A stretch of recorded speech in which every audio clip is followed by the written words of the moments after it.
This is Terrence Coffey, founder of the Social Justice Network, and I am here with, a trendsetter, a friend, a mover, a shaker in the industry of the criminal justice system, Danny Feldman, founder of Fresh. Danny, how you doing, man? Welcome to New York.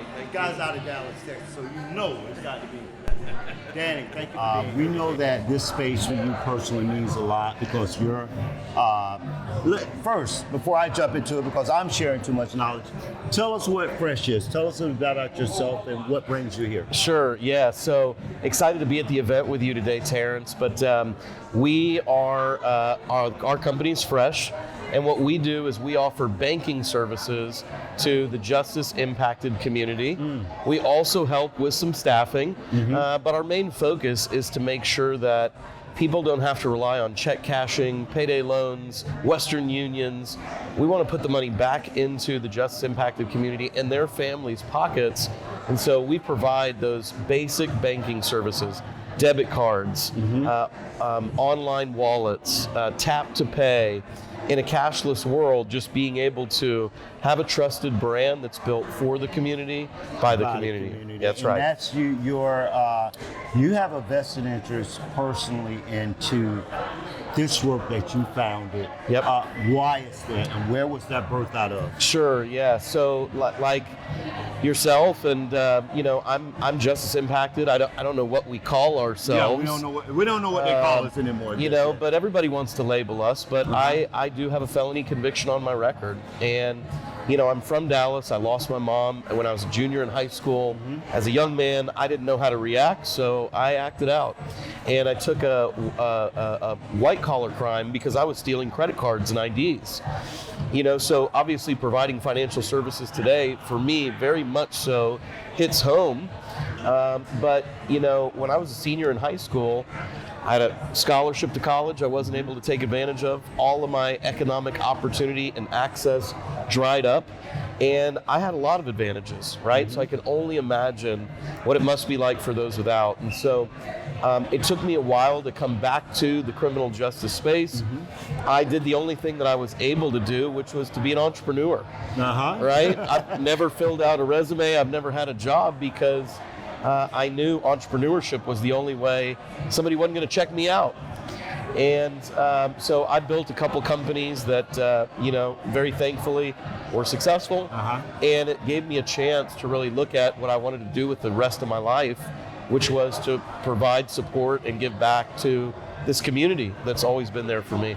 And outside of the work that Fresh offers to the justice impacted community, you guys are also deeply committed to the various issues related, such as a lot of the criminal justice reform issues that are taking place across the country. Absolutely. To ensure that those policies and legislations are supported from Fresh. Yeah. I mean, look, we're here to hold people accountable, right? It's time to move from conversation to action. Yes. And so we wanted to develop a product to bring that action directly to the community that we're looking to serve. It's not just about talking about policy, but we really wanted to move this conversation forward. Justice Tech is only 3 years into a conversation that climate tech is 30 years into. So it's still early days, but we know there's people like me that are out there who are looking to utilize technology to improve our community's life. And so, it's all rooted in history. We know how we got here today, and we're looking to take some action. Well, I want to say that because we're here with the 5 Benches as one of the leading organizations and voices that are connected to the justice impacted community and the corporate partners in this space, what are some of the ways that you feel that corporations can support the work of Fresh as well as the social justice movement in America today from a Fresh perspective? Sure. Well, one, I would start, I love talking about Fresh, but I'm here to support anybody, any business that is looking to support and improve the lives of the justice impacted community. we all have to work together to move this thing forward. So, there are a lot of corporations who have made some very public pledges, whether that's around employment, job certification and training, financial literacy, and the ability to generate and build generational wealth.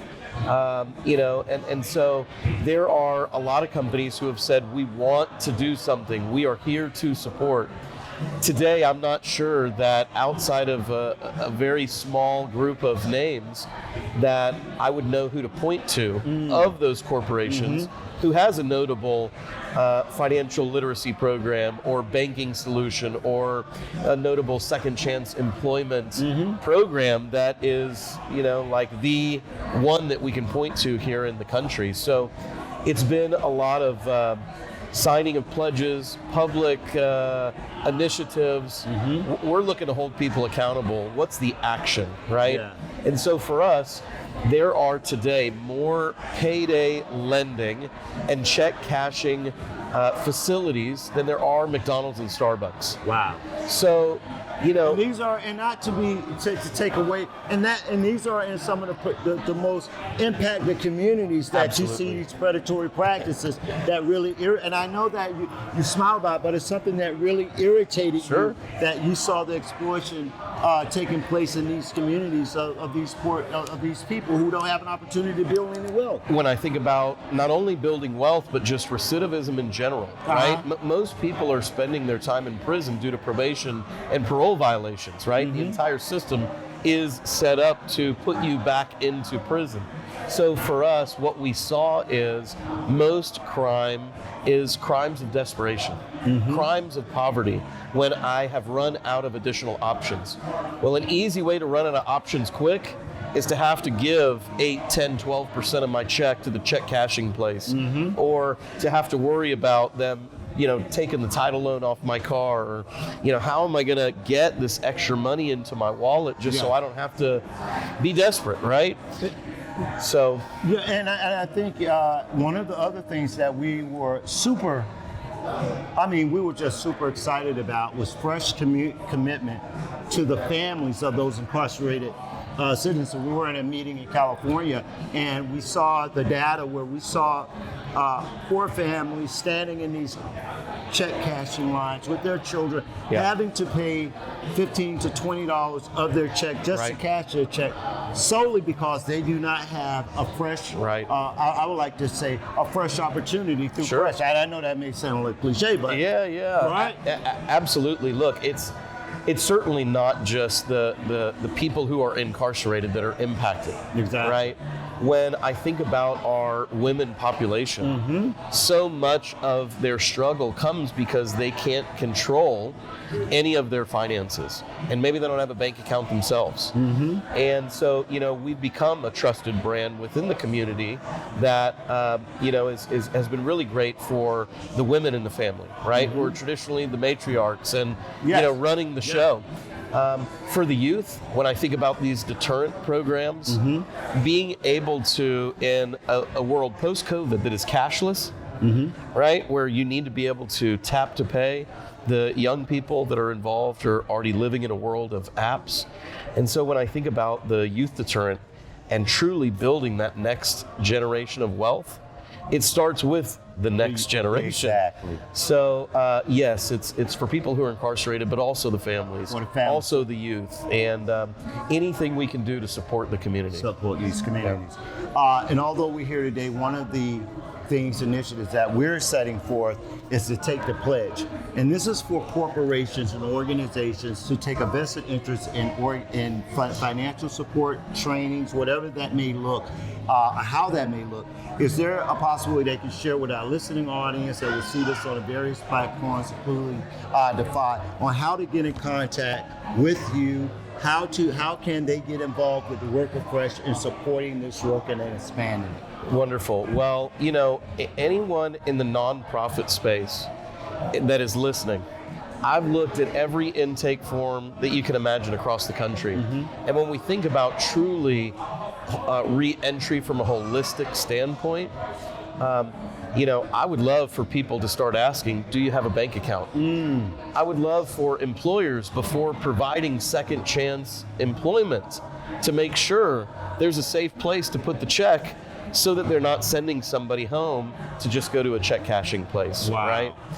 We're on LinkedIn, we're on Instagram. My email is Danny, DANNY, at myfresh, myfrsh.com. Feel free to check us out on the web, www.myfresh.com. And we're open, reach out, let us know how we can be of support, and we will be there for you. All right, you heard it right here. We are here in Brooklyn, New York, with our good friend Danny Feldman from MyFresh, one of the leading and upcoming organizations that's working directly to support impacted communities through economic and banking opportunities. Please reach out, and remember, as we continue to move forward, we take the pledge to make a difference. Danny, thank you so much. Hey, thank you, We got Terrence. a lot more to do here today. We're going to hopefully catch up and have another conversation. Awesome. Thank you. All right, everyone.